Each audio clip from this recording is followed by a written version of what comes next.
Halo pemirsa, jangan lupa subscribe YouTube channel official iNews dan nyalakan loncengnya. Dan untuk mengetahui apa yang membuat aksi tawuran justru semakin marak saat bulan Ramadan, sudah bergabung bersama kami ada Ibu Elva Ronaningrum, pengamat komunikasi sosial dari Universitas Andalas. Selamat siang Ibu Rona. Selamat siang, Mbak. Baik, Ibu Rona, ini apa sebenarnya fenomena apa yang terjadi di bulan Ramadan dan juga masa pandemi? Ini mengapa tawuran antar warga dan juga kita lihat tadi remaja marak terjadi?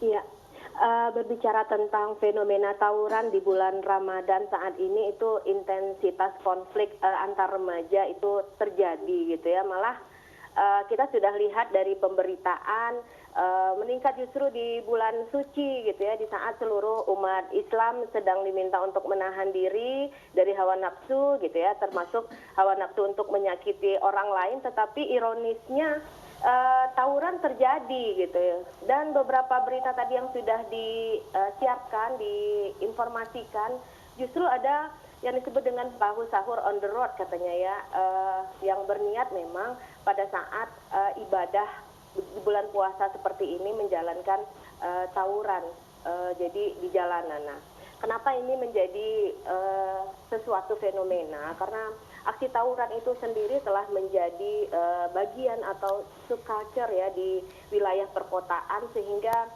aksi-aksi seperti ini dianggap sebagai semacam hiburan, Mbak, bagi sekelompok orang gitu ya, atau remaja maupun pemuda gitu ya. Nah, itu yang pertama. Yang kedua, kenapa tawuran terjadi? Karena ada frustasi sosial. Apa itu frustasi sosial?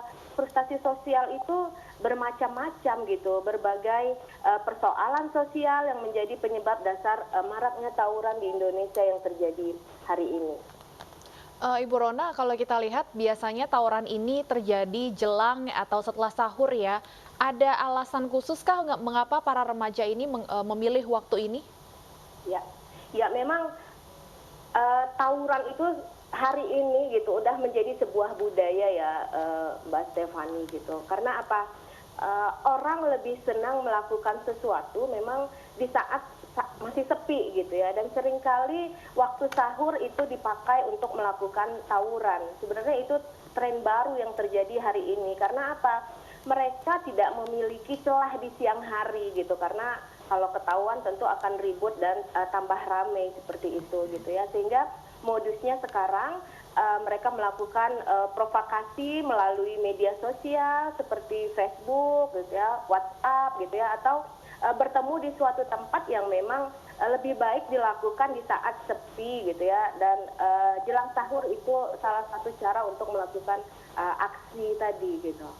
Kalau kita lihat kasusnya ini tawuran juga kerap berulang di daerah yang sama. Ini faktor penyebabnya ini apa saja? Apakah bisa karena tradisi, dendam turun-temurun, atau faktor ekonomi sosial yang mempengaruhi, Ibu Rona? Iya, sebenarnya faktor-faktor itu mempengaruhi semuanya gitu ya. Jadi memang banyak faktor yang melatar belakangi tawuran yang terjadi di Indonesia hari ini gitu, di berbagai daerah gitu. Nah, tapi saya melihat ada 3 faktor yang menjadi penyebab tawuran yang benar-benar terjadi, terlihat jelas nyata gitu. Yang pertama, karena memang adanya kelompok-kelompok orang yang memang diadu gitu ya, terus terpancing emosi sehingga terjadi tawuran yang tak bisa dihindari. Yang kedua, ada yang faktor kepentingan gitu ya, kelompok-kelompok tadi dia mungkin punya kepentingan demi memuaskan emosi gitu ya, mau menang gitu ya, tidak mau dinilai kalah ya. Tawuran menjadi salah satu solusi bagi mereka untuk kepentingan-kepentingan tadi. Nah, yang ketiga dendam. Nah, jadi memang benar ya, Mbak, dendam turun-temurun itu selalu terjadi di satu wilayah dengan wilayah yang lain gitu. Karena apa?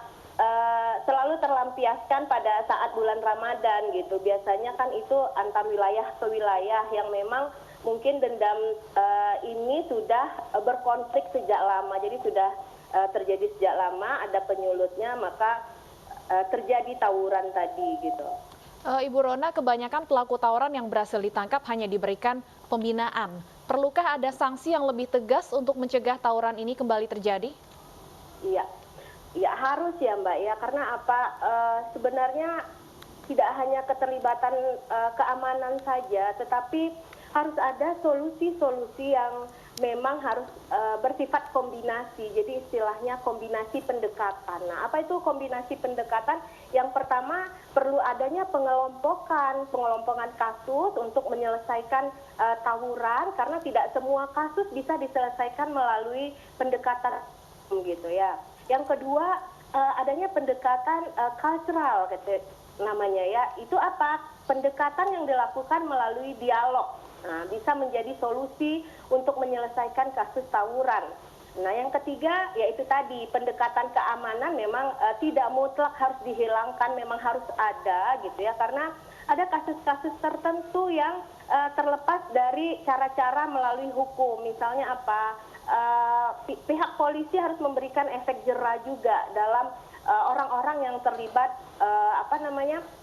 kasus tawuran gitu, karena sebenarnya sangat sulit hari ini memberikan sanksi yang nyata gitu, karena orang beramai-ramai gitu ya untuk bisa mengikuti tawuran ini gitu, sehingga siapa yang provokator, siapa yang hanya ikut-ikutan itu sangat sulit untuk pembuktiannya, Mbak.